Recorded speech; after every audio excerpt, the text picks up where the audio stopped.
Assalamualaikum warahmatullahi wabarakatuh. Saya perwakilan dari kelompok 4 akan menyampaikan terkait rencana pendidikan dan pelatihan guru UKS dalam pencegahan diare pada siswa. Yang pertama, terdapat angka kejadian diare. Menurut Riskesdas tahun 2018, prevalensi diare berdasar diagnosis tenaga kesehatan sebesar 2,8%. Sedangkan berdasar tenaga kesehatan atau gejala yang pernah dialami sebesar 8%. Pada kelompok umur dengan prevalensi diare, tertinggi yaitu umur 1-4 tahun sebesar 11,5% dan pada bayi sebesar 9%. Pada kelompok umur 75 tahun ke atas juga merupakan kelompok umur dengan prevalensi tinggi yaitu sebesar 7,2%. Prevalensi pada perempuan, daerah pedesaan, pendidikan rendah, dan nelayan relatif lebih tinggi dibandingkan pada kelompok lainnya. Sedangkan secara nasional, di tahun 2018 mencapai 12,3%. Pada tahun 2019 mengalami penurunan menjadi 4,5%. Berikutnya, pengertian dari diare. Diare sendiri adalah buang air besar dengan bertambahnya frekuensi yang lebih dari biasanya. Itu 3 kali sehari atau bisa lebih, dengan konsistensi cair.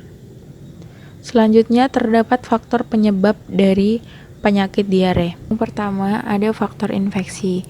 Pada faktor infeksi sendiri terdapat 2 infeksi. Yang pertama, infeksi internal, yaitu infeksi saluran pencernaan makanan yang merupakan penyebab utama diare pada anak. Infeksi internal yang dimaksud meliputi infeksi bakteri, infeksi virus, infeksi parasit, dan infeksi jamur. Yang kedua, infeksi parenteral, yaitu infeksi di luar alat pencernaan makanan, seperti otitis media akut atau OMA, tonsilitis atau tonsilofaringitis, bronkopneumonia, ensefalitis, dan sebagainya. Yang kedua ada faktor malabsorpsi, yaitu terdiri dari 3. Yang pertama, malabsorpsi karbohidrat disakarida atau intoleransi laktosa, maltose, dan sukrosa. Dan monosakarida yaitu intoleransi glukosa, fruktosa, dan galaktosa. Yang kedua, malabsorpsi lemak. Yang ketiga, malabsorpsi protein. Selanjutnya terdapat dari faktor makanan, yaitu makanan yang basi, beracun, alergi, atau alergi terhadap makanan. Yang keempat, faktor psikologis, yaitu rasa takut dan cemas jarang tetapi dapat terjadi pada anak yang lebih besar. Terdapat faktor pengaruh pada penyakit diare. Terdapat beberapa faktor pengaruh. Yang pertama, faktor sosial ekonomi, kedua faktor lingkungan, ketiga faktor makanan gizi, keempat faktor yang terkontaminasi, selanjutnya faktor pendidikan.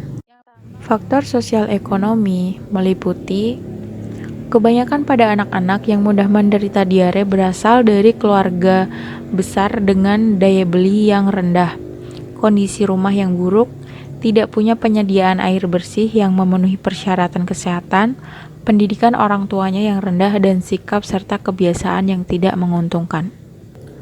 Pada faktor lingkungan, meliputi sanitasi lingkungan yang buruk juga akan berpengaruh terhadap kejadian diare. Interaksi antara agen penyakit, manusia, dan faktor-faktor lingkungan yang menyebabkan penyakit perlu diperhatikan dalam penanggulangan diare. Selanjutnya, faktor makanan dan gizi. Faktor makanan yang terkontaminasi pada masa sapih, insiden pada masyarakat golongan berpendapatan rendah dan kurang pendidikan mulai bertambah pada saat anak untuk pertama kali mengenal makanan tambahan, dan frekuensi ini akan makin lama meningkat untuk mencapai puncak pada saat anak sama sekali disapi. makanan yang terkontaminasi jauh lebih mudah mengakibatkan diare pada anak-anak lebih tua. Pada faktor gizi yaitu makin buruk gizi seorang anak, ternyata makin banyak kejadian diare. Yang terakhir yaitu faktor pendidikan. Faktor pendidikan merupakan sebuah proses pengubahan sikap dan tata laku seorang atau kelompok dan juga usaha mendewasakan manusia melalui upaya pengajaran dan pelatihan. Pendidikan mempengaruhi proses belajar. Makin tinggi pendidikan seseorang, makin mudah orang untuk menerima informasi. Tingkat pendidikan sangat mempengaruhi tingkat ibu dalam berperilaku dan berupaya secara aktif guna mencegah terjadinya diare pada anak. Berikutnya, terdapat gejala pada penyakit diare. Tanda dan gejala awal diare ditandai dengan anak menjadi cengeng, gelisah, suhu tubuh meningkat, nafsu makan menurun, tinja dengan tekstur cair, lendir, dan tidak menutup kemungkinan diikuti keluarnya darah, anus lecet, serta dehidrasi. Bila terjadi dehidrasi berat, maka volume darah berkurang, nadi cepat dan kecil, denyut jantung cepat, tekanan darah menurun, keadaan menurun diakhiri dengan shock, berat badan menurun, turgor kulit menurun, mata dan ubun-ubun cekung, mulut dan kulit menjadi kering. Selanjutnya pencegahan diare. Terdapat beberapa hal yang dapat dilakukan untuk mencegah terjadinya penyakit diare pada anak. Yang pertama, mencuci tangan dengan menggunakan sabun sampai bersih pada 5 waktu penting. Yang pertama, sebelum makan, sesudah buang air besar atau BAB, sebelum menyentuh benda atau barang, setelah membersihkan benda atau barang, atau setelah membuang air besar, dan sebelum proses menyediakan atau menghidangkan makanan untuk siapapun. Yang kedua, mengkonsumsi air bersih dan sehat atau air yang sudah melalui proses pengolahan, seperti air yang sudah dimasak terlebih dahulu atau melewati proses klorinasi. Yang ketiga yaitu pengolahan sampah yang baik dengan cara pengalokasiannya di tempat-tempat yang sudah sesuai, supaya makanan Anda tidak tercemari oleh serangga, seperti lalat, kecoa, kutu, dan lain sebagainya. Yang keempat, membuang proses MCK, mandi cuci kakus, pada tempatnya. Sebaiknya Anda menggunakan WC atau jamban yang bertangki septik atau memiliki septic tank. Terima kasih. Pada materi tersebut, apakah ada yang ingin ditanyakan? Silahkan jika ada yang mau ditanyakan, saya akan buka sesi pertama. Yang mau tanya tentang materi tersebut. Saya mau bertanya. Baik, Mutia silahkan. Saya mau bertanya, apakah oral itu dapat mengobati diare? Cukup. Pertanyaan ini, si pertanyaannya saya gabung dulu ya, jawabnya di akhir sesi. Jadi silakan yang mau bertanya lagi saya buka.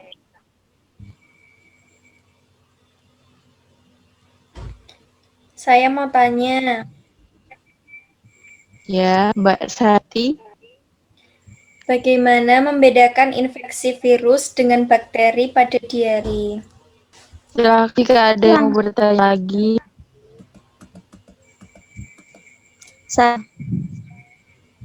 Ya, Anda silakan. Saya mau bertanya, bagaimana cara membuat oralit secara mandiri? Baik, maka pertanyaannya. Ya. Selanjutnya, saya akan menjawab pertanyaan dari Mutiara. Ini pertanyaan Mbak Mutiara, apa oralit dapat mengobati diare? Perlu catat bahwa oralit bukanlah obat untuk menghentikan diare. tapi hanya menggantikan cairan yang saat diare atau muntah dengan cepat. Cari obat lambung dan obat pencernaan. Oralit sendiri ada minum khusus yang terdiri dari larutan gula garam dan air putih yang disebut dengan cairan terbaik untuk penderita diare. Fungsi dari orat sendiri adalah untuk membantu menghentikan cairan tubuh yang hilang dengan cepat, baik akibat diare atau muntah. Seperti itu jawaban dari pertanyaan Tiara. Apakah bisa diterima? Bisa diterima, terima kasih. Baik. Selanjutnya saya akan jawab pertanyaan dari Indah. Bagaimana cara membuat oral? Cara membuat oral sendiri di rumah cukup mudah. Hal ini bisa jadi langkah pertolongan pertama saat terjadi diare. Cairan oralit yang dibuat sendiri bisa disimpan selama 24 jam dan lalu segera diminum setelah selesai dibuat. Takkan oral yang dibutuhkan tergantung dari usia, frekuensi diare, dan tekstur feses, apakah encer atau tidak. Yang pertama, dan pembuatan oralit, siapkan wadah bersih ukuran teko. Masukkan setengah sendok teh garam, 8 sendok teh gula pasir ke dalam wadah. 1 liter air matang. Bila tidak ada akar liter, sama 5 gelas air. Siap gelas belimbing memiliki volume sekitar 200 ml. Air rata, menggunakan sendok selama 1 menit. Nah, seperti itu orang minum. Seperti itu jawaban dari pertanyaan ya, apa bisa terima? Bisa, terima kasih. Sama. Ya, selanjutnya saya akan membawa pertanyaan dari Dati, yaitu membedakan virus dari infeksi diare. Gitu ya? Yeah. Jawabannya lah, paling ideal adalah dengan saat tidak di laboratorium. Tetapi secara umum dapat dibedakan dengan ada tiga. Ada darah dan anak tidak dehidrasi, maka tidak perlu buru-buru memberikan, apalagi memberikan antibiotik. Bisa saja diare tanpa darah disebabkan oleh infeksi bakteri, dan sebaliknya diare berdarah disebabkan oleh virus. Jadi, sebelum bisa membedakan apakah diare akibatnya virus atau bakteri, maka kembali prinsip yang pertama, ada dehidrasi atau tidak. Yang kedua, tahu cara pencegahan dan penanganan dehidrasi. Yang tiga, dianggap sebagai infeksi virus. Yang tiga, dianggap sebagai infeksi virus sebagai penyebab tersing. Mungkin itu jawaban dari ada bisa diterima. Bisa. Hari ini dalam pihak Good KS dalam pencegahan diare beasiswa. Terima kasih atas partisipasinya untuk teman-teman, dan terima kasih untuk yang sudah mengajukan pertanyaan, dan mohon maaf jika ada salah kata atau ada kelakuan yang kurang berkenan dan jawaban saya yang kurang baik. Saya cukupkan sekian. Wassalamualaikum warahmatullahi wabarakatuh. Waalaikumsalam. Waalaikumsalam warahmatullahi wabarakatuh.